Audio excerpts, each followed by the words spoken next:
মাকে হারালে তখনই টের পাও মায়ের ডাকে সকালবেলার সেই জাগরণ আজ আর শোনা যায় না।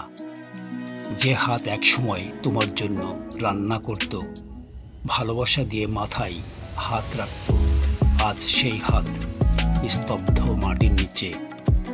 যখন মা বেঁচে ছিলেন তুমি হয়তো বলেছিলে, মা আমি ব্যস্ত, পরে কথা বলবো। কিন্তু আজ সময় পেলেও শোনানোর মতো মানুষটি আর নেই। এখন আর ফোনে বলতে পারবে না, মা আমি নিরাপদে পৌঁছে গেছি। বাড়ি ফিরে আর কেউ দরজায় দাঁড়িয়ে হাসি মুখে বলবে না, টেবিলে খাবার রাখা আছে। মাকে হারানোর পরেই বোঝা যায় তিনি ছিলেন ঘরের আলো, জীবনের দোয়া আর শান্তির উৎস। আজ মনে পড়ে মাঝে মাঝে নামাজের কথা বলতেন, সৎ মানুষের সাথে থাকতে বলতেন। এসব ছিল তোমার জন্য অমূল্য উপহার। প্রিয় ভাই বোন, মাকে হারিয়ে কাদার আগেই তাকে কদর করো।